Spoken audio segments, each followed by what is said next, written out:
Happy Halloween, everybody. It is your favorite NBA Yap artist back at it again. Anybody dressed up like me for Halloween this year? I have probably millions of people out there that are doing it. I'm going to talk today about some of the things that have scared me, spooked me a little bit over the last few days, just across sports, kind of, and the NBA, obviously. If you guys like this type of content, daily NBA rambles, leave a like, leave a comment, leave a subscribe. So many of you are not subscribed to the channel. We're low-key like gaining subscribers on this channel quickly. I want to get to 10,000 pretty quickly, so let's do that. And liking the video is free, guys, okay? You see I got my Halloween backdrop right behind me. You see the steroids have been injected straight into my veins. Let's go ahead and start with this. The things that have scared me over the last couple of days. What the fuck? I was looking at this article ranking the 30 NBA Cup court designs.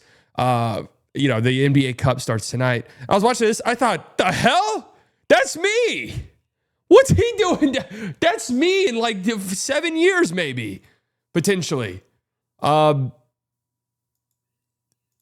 Is this a wig? I'm not trying to be mean. I don't know who these people are, and I wish them all the best. And again, it's Halloween time. I'm just asking the question.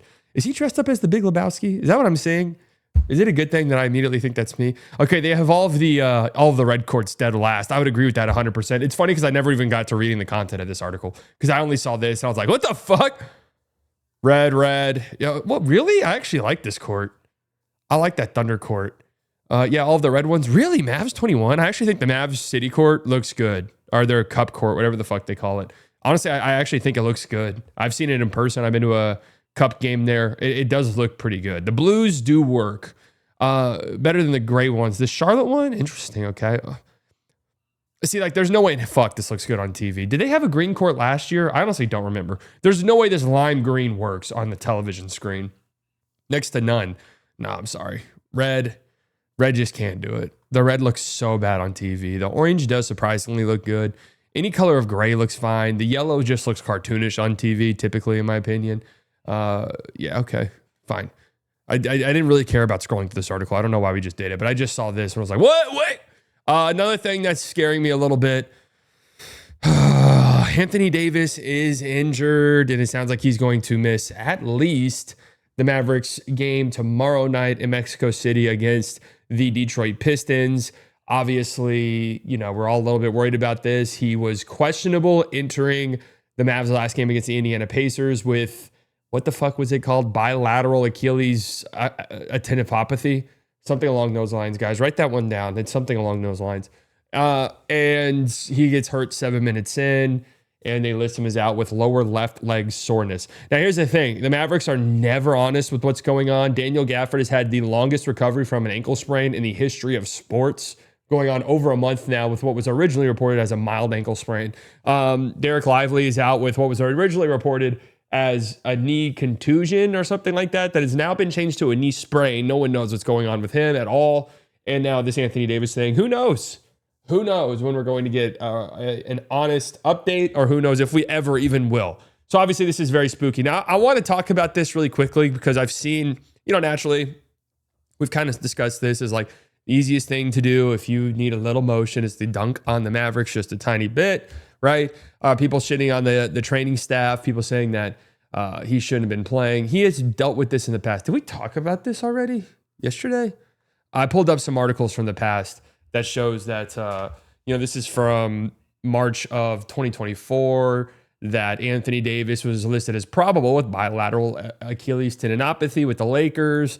This from January 25th, 24. Anthony Davis bilateral ankle Achilles tendinopathy has been upgraded to available. So he has been dealing with this. He played through it with the Lakers. I know it's easy to dunk on the Mavericks. Trust me, I know, I get it.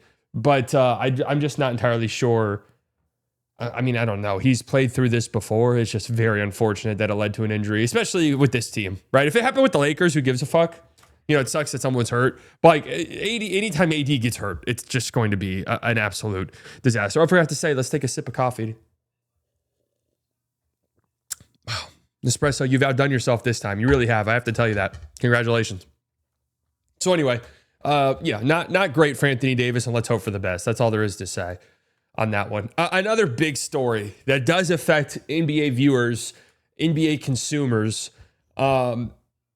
YouTube TV has yeeted ESPN, Disney, all ESPN and Disney networks off of YouTube TV, which means I'm somebody who has YouTube TV, which means games on ESPN, on YouTube TV that you would usually watch on YouTube TV, you will not be able to watch until they resolve this issue. And another big one, I mean, if you're a big time college football fan, you're fucked. Like tomorrow is going to suck for you. Saturday is going to be brutal because those ESPN, SEC Network, ESPN Plus, all of those channels, ABC, those will not, I'm assuming ABC, those will not be available for you on YouTube TV. You will not be able to watch those games. This is so shitty. And it just continues.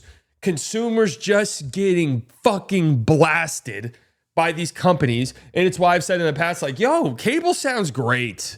Like, think about the idea of cable back in the day. Honestly, now that we're spending $100+ a month, not everyone's doing that, but we've calculated it. If you wanted to watch if you're just like a diehard NBA guy and you want to watch all the games beyond League Pass, you'd be paying $100+ a month. But even that, if you wanted to watch all of your team's games, and if let's say your team is kind of like a bigger market team and you want to watch your team's play, you're probably going to, like for example, at Mavericks, you're probably going to have to buy the Mavericks dedicated sports network. They have their own Mavs Plus, so you have to pay for that a month, whatever that is. It's like $20 a month or something like that.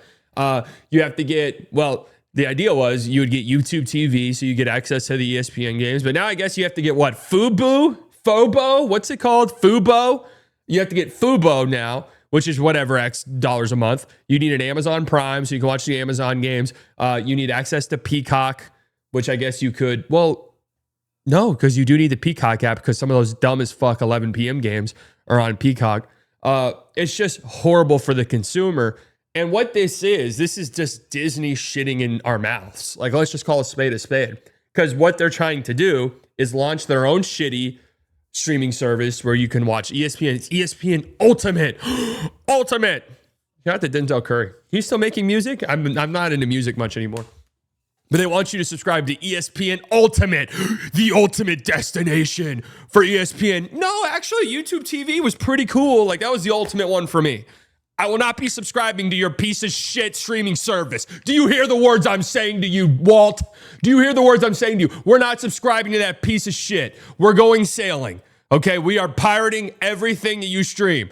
We don't care.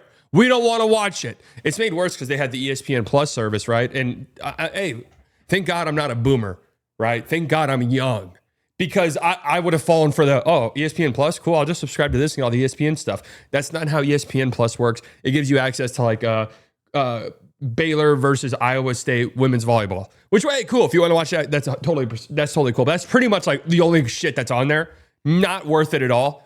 I saw someone say, no, that's not true, bro, because they got F1. F1's leaving by the end of the year. So they got nothing. They want you to subscribe to ESPN. So it's like, so ESPN Plus is going to have ESPN now. No. ESPN Ultimate. Well, ESPN Ultimate has all of the stuff that ESPN Plus has. No. ESPN Ultimate just gives you access to like ESPN. But ESPN Plus, no, that's still like a separate thing. Walt, we're not falling for your shit. Period. Get that through your thick skull. And YouTube TV is not blameless in this either, obviously, but yeesh, man. Horrible time to be a consumer. When it should be the best time. It really should. The technology we have now should just make being a sports fan great. And in a lot of ways it is because you can just pirate anything you want. But it should be a great time to be a consumer of sports. But it's the worst time. It's the worst. Okay? Last night, I want to talk about this real briefly. Victor Wembanyama, 27-18, 6-5. I want to briefly talk about this. The Spurs are 5-0 for the first time in franchise history. Can you believe that? First time in franchise history, the Spurs are 5-0. Victor Wembanyama is going to cruise to Defensive Player of the Year. You could probably, honest to God, this would actually be a fun experiment to do at the end of the season. You could probably cut Victor Wembanyama's defensive stats in half, and he would probably win Defensive Player of the Year at this juncture. What is crazy about this to me is like watching this game, he didn't play that good. You know, he's reached this level as a player. And this is when you start to get MVPs and stuff like, I think Jokic has reached this. The Jokic is at this point too, where you'll watch him and he'll get a triple double, but you'll be like, that really wasn't that good of a Jokic game, but he'll have a triple double. Luka's somebody like this, where it's like, man, tough Luka night, not really hitting a shot. Like, oh, he had 33 points and 9 assists, right? Like just gaudy stats no matter what. Wemby has pretty much reached that point. So I just wanted to say it because it's a little bit spooky that you can have 27, 18, 6, and 5 in a game where you don't look particularly great in. But the Spurs are 5-0 and they look fantastic, beating a good Miami Heat team. Speaking of Miami Heat, I talked about this a couple days ago, and it's funny because I had a Freudian slip whenever I was talking about this guy, and I said Kel'el Ware, who is very Christian Wood coded. Kel'el Ware so far this season. Well, it's funny because if you were to tell somebody the start that the Heat have had, being one of the more surprising teams in the league, I think a lot of people would say, oh, Kel'el Ware must be having like a big impact. It's funny because no, that's not the case at all. He's been dreadful. He's been absolutely dreadful, and their team stinks like shit when he's on the floor. Very small samples, but so far this season, they are plus 20. They have a plus 26 net rating when he's off the court. In a -8, man. This motherfucker has a -30 on-off swing. It's pretty obvious when you watch him. He's clueless out there. And I feel badly for him because offensively, he's kind of like a pick and roll type of big where it's like, let me set a screen and then pass me the ball and then let me decide what I want to do with it from there. He's so Christian Wood coded. It's almost unbelievable. And they don't set any screens. So he's kind of just floating around offensively. And defensively, he's always been a Hassan Whiteside type. Christian Wood type, where there might be a block or two here and there where you're like, whoa, shit, this guy's actually a pretty good defender. And then you watch him more, you dive deeper into like the impact stuff, and you're like, wait a second, this guy actually sucks defensively, and then the team is worse when he's on the floor. So a little bit spooky to me. That one's scaring me, just a little bit. You want to know what else is scary? America, the United States government. It's crazy. If you're like someone like me and you're like, God, highways suck. I hate being on a highway all the time. I saw a study that Dallas residents spend 69 hours a year on average in traffic. It's higher than that. I almost guarantee you.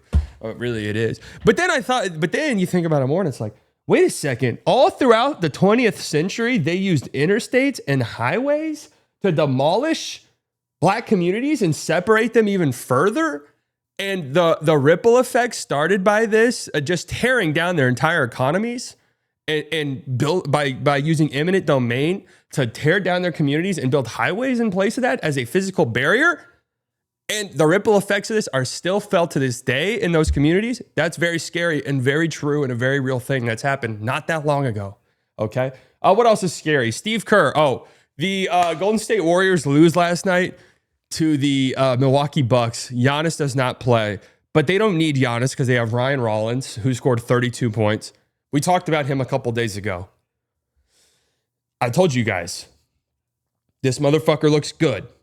And if he is this good, it does change things a little bit in the Eastern Conference. Now, will he come back down to earth a little bit?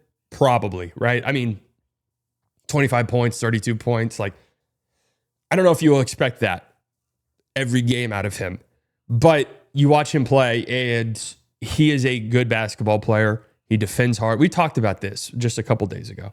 If this is who he is around this level player, then this is a completely different Milwaukee team. Completely different. Because even if you were to anticipate their backcourt being a problem, but you could convince yourself like, yeah, but Cole Anthony and KPJ and Ryan Rollins, like, yeah, they could just kind of scrap something together that's good enough alongside Giannis, who's really going to be the point guard most days if you just like were to really get into it. But Ryan Rollins being like legit good and not just like, yeah, let's scrap together something legit good, that changes things quite a bit for them. And the Bucks look very good. And I'm kind of bought in, honestly. I thought they'd be pretty competitive and better than people thought going into this year. And I'm just going to stick with that because I think that they're probably, they look even better than I actually thought. I thought they'd be like the 6th seed, I think. Yeah, I think that they could 100% get home court in the Eastern Conference. Still early in the season, obviously, but this is a funny quote right here. Steve Kerr, we're like 0-12 in the last couple of years when opponents sit their stars. It does feel that way, huh? It's funny because I saw tweets that were like Warriors fans before the game, and every fan base does this. I did this when the Mavs were playing the Pacers, and it was like, the depth chart for the Pacers came out, I was like, Ray J. Dennis is going to have the greatest game of his life, and Jarris Walker's going to have a triple-double. Like, everyone feels that way about their teams, I feel like. But Warriors fans, I saw on Twitter yesterday, were like, when Giannis was rolled out, it was like, Ryan Rollins is going to pop the fuck off against us, isn't he? And he did, and they lost the game.